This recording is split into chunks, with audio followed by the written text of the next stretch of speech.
दोस्तों यहाँ हमारे पास MACD इंडिकेटर है। जैसा कि हम सभी जानते हैं, यह अब तक बनाए गए सबसे फेमस और सबसे पुराने इंडिकेटरों में से एक है और न्यू ट्रेडर के बीच व्यापक रूप से उपयोग किया जाता है। लेकिन क्या होगा अगर मैं आपको बताऊं कि वास्तव में इस इंडिकेटर का एक नया वर्जन है जो पुराने वर्जन की तुलना में लगभग 3 गुना अधिक प्रॉफिटेबल है। और इसलिए बिना किसी देरी के चलिए सीधे शुरू करते हैं। मैं आपको दिखाने जा रहा हूं कि इंडिकेटर क्या है और यह कैसे काम करता है। तो सबसे पहले मुझे यकीन है कि हम सभी क्लासिक MACD के टेक्निकल को जानते हैं। यह हमें दो लाइनों के बीच क्रॉसओवर करके सटीक ट्रेंड की पहचान करने में मदद करता है। यदि ब्लू लाइन ऑरेंज लाइन से ऊपर जाती है तो यह हमें दर्शाता है कि बाजार संभावित रूप से ऊपर की ओर बढ़ रहा है और यह एक अच्छा बाइंग अपॉर्चुनिटी होगा। और यदि ब्लू लाइन ऑरेंज लाइन से नीचे जाती है तो यह हमें दिखाता है कि बाजार संभावित रूप से नीचे की ओर बढ़ रहा है और यह एक अच्छा सेलिंग अपॉर्चुनिटी होगा। अब यह एक अच्छी और आसान प्लान की तरह लग सकता है। हालांकि इस प्लान के साथ एक नॉर्मल प्रॉब्लम यह है कि यह केवल ट्रेंडिंग मार्केट पर ही काम करती है और जैसा कि हम सभी जानते हैं,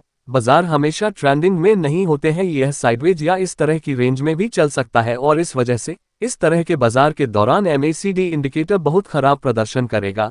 जैसा कि यहाँ इस उदाहरण में है, हम देख सकते हैं कि MACD ऊपर की ओर क्रॉस कर रहा है, जो माना जाता है कि हमें बताता है कि अपर ट्रेंड आ रहा है। हालांकि बाजार साइडवेज चल रही है, इसने हमें रॉन्ग सिग्नल दिया और उम्मीद के मुताबिक ऊपर नहीं गया। अब टाइम के साथ ये रॉन्ग सिग्नल जमा हो सकते हैं और धीरे धीरे आपके प्रॉफिट को लॉसेस में बदल सकते हैं और आपके अकाउंट को नेगेटिव में भी ला सकते हैं। और इसलिए क्या होगा अगर मैं आपको बताऊं कि MACD इंडिकेटर का यह नया वर्जन हमें ट्रेंड्स की पहचान करने में भी मदद कर सकता है। यह हमारे लिए इन रॉन्ग सिग्नल्स को खत्म भी कर सकता है जब बाजार रेंजिंग कर रहा हो, इसलिए आपका नुकसान कम से कम हो। और इसलिए उस इंडिकेटर को इम्पल्स MACD कहा जाता है। पुराने MACD की तरह इम्पल्स MACD भी एक मोमेंटम सिग्नल है जो ट्रेंड्स का पता लगा सकता है। हालांकि इसकी अपनी अनूठी विशेषता है। अंतर यह है कि सामान्य MACD के विपरीत जो बाजार के रेंजिंग होने पर कई फॉल्स इंडिकेटर शो करता है, इम्पल्स MACD इन फॉल्स इंडिकेटर को फिल्टर करता है और पूरी तरह से प्लेन हो जाता है, जैसा कि आप यहाँ देख सकते हैं। और इसलिए इस विशेष विशेषता के कारण अब आपके इन फॉल्स इंडिकेटर में फंसने की संभावना कम है। और अब मैं आपको दिखाने जा रहा हूं कि इस इंडिकेटर को अपने चार्ट पर कैसे लागू किया जाए।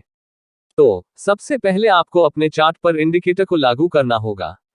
अब मैं जिस चार्टिंग प्लेटफॉर्म का उपयोग कर रहा हूं उसका नाम ट्रेडिंग व्यू है।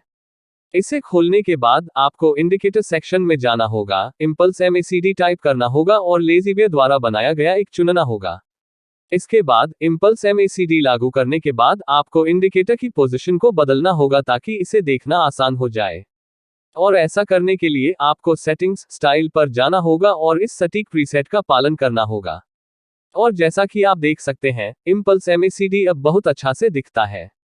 अब आइए इस इंडिकेटर के प्रत्येक भाग पर एक नजर डालें। तो सामान्य MACD की तरह इस इंडिकेटर में भी 4 कंपोनेंट हैं।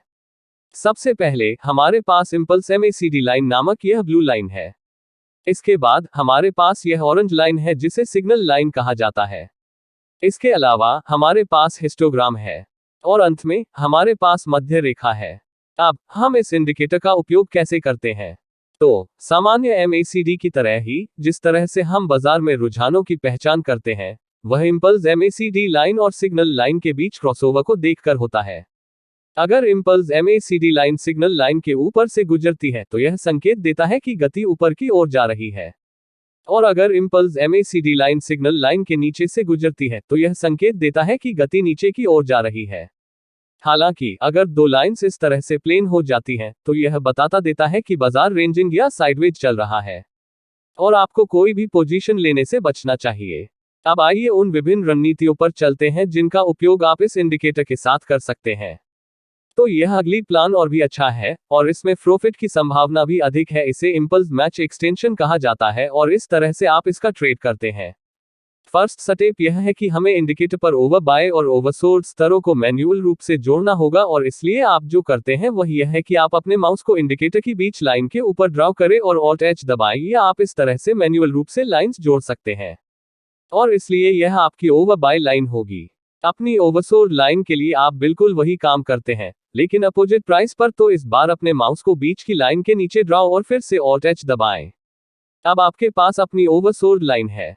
इसलिए हम इन ओवरबाय और ओवरसोल्ड स्तरों को इंडिकेटर पर लागू करते हैं, क्योंकि हम यह सुनिश्चित करना चाहते हैं कि हम केवल उन क्रॉसओवर से पोजीशन लें जो इन ओवरबाय या ओवरसोल्ड पोजीशन के बाहर होते हैं, क्योंकि इसका मतलब है कि प्राइस ओवर एक्सटेंडेड है और ओवर एक्सटेंडेड कीमतों में महत्वपूर्ण बदलाव होने की अधिक संभावना होगी।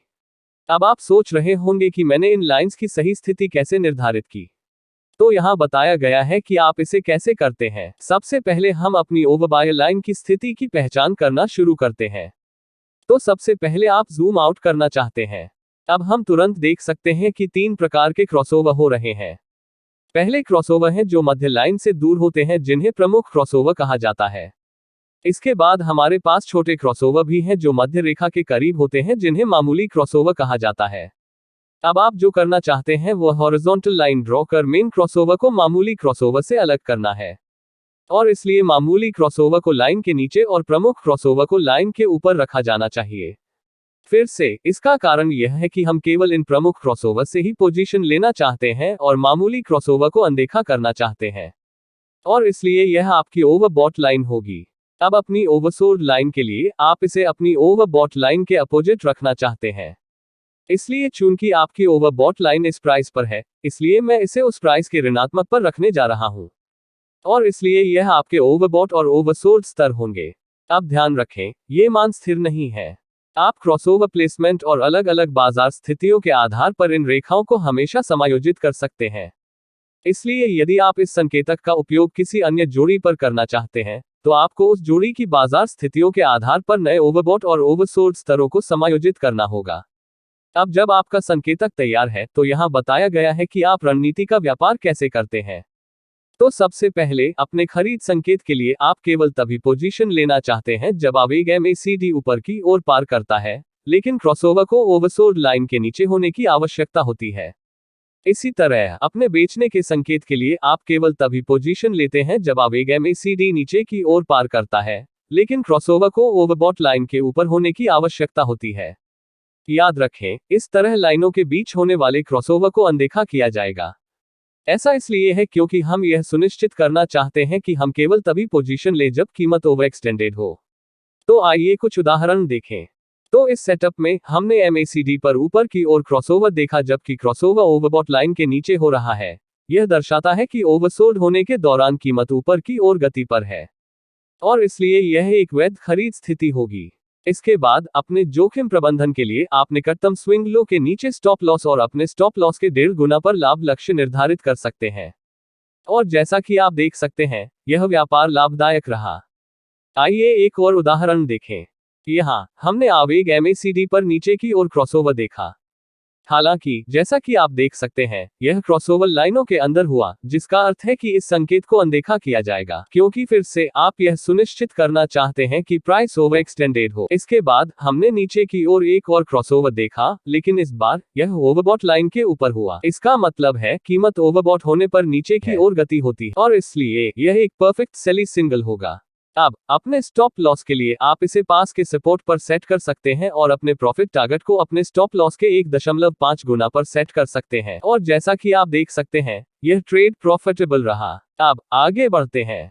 एक और अच्छा प्लान जिसका आप इम्पल्स MACD सिग्नल के साथ उपयोग कर सकते हैं, वह है ब्रेकआउट को टारगेट करने के लिए इसका उपयोग करना। तो सबसे पहले शुरू करते हैं। ब्रेकआउट तब होता है जब प्राइस एक दिशा की ओर अचानक बढ़ने लगता है, और यदि आप इन महत्वपूर्ण स्टेप्स का लाभ उठा सकते हैं, तो इससे लो रिस्क के साथ अधिक प्रॉफिट हो सकता है। और इसलिए एक साधारण पैटर्न जो होता है वह यह है कि ब्रेकआउट लंबे समय के रेंजिंग या साइडवेज मार्केट के बाद बनते हैं, और इन रेंजिंग मार्केट्स को पहचानने के लिए इम्पल्स MACD की क्षमता का उपयोग करके हम इसका अपने लाभ के लिए उपयोग कर सकते हैं और ब्रेकआउट होने से पहले ही पता लगा सकते हैं। तो यहाँ बताया गया है कि आप प्लेन कर ट्रेड कैसे करते हैं। पहला स्टेप रेंज मार्केट ढूंढना है, और हम इम्पल्स MACD के फ्लैट होने का इंतजार करके ऐसा कर सकते हैं, जैसा कि यहाँ दिखाया गया है। हालांकि आपको इस बात पर भी विचार करना होगा, फ्लैटनेस की लंबाई। याद रखें, हम केवल उन सिग्नल का उपयोग करना चाहते हैं जहां इम्पल्स MACD लंबे समय तक फ्लैट हो जाता है। हम यह सुनिश्चित करने के लिए ऐसा करते हैं कि हमें कोई गलत सिग्नल न मिले, क्योंकि बाजार जितनी अधिक देर तक रेंज में रहेगा, ब्रेकआउट होने की संभावना उतनी ही अधिक हो। अब एक बार जब आप रेंजिंग मार्केट की पहचान कर लेते हैं, तो अगला कदम ब्रेकआउट की दिशा का अनुमान लगाना है। क्या यह ऊपर की ओर होगा या नीचे की ओर, और इसलिए आप इसे जिस तरह से करते हैं वह है बढ़ती हुई हरकतों के संकेतों की तलाश करना, और ऐसा करके आप हिस्टोग्राम द्वारा दिखाए गए गति को देख पाएंगे, जो कि बीच में दिखाई देने वाली लाइंस। तो चलिए इसका एक उदाहरण देखते हैं।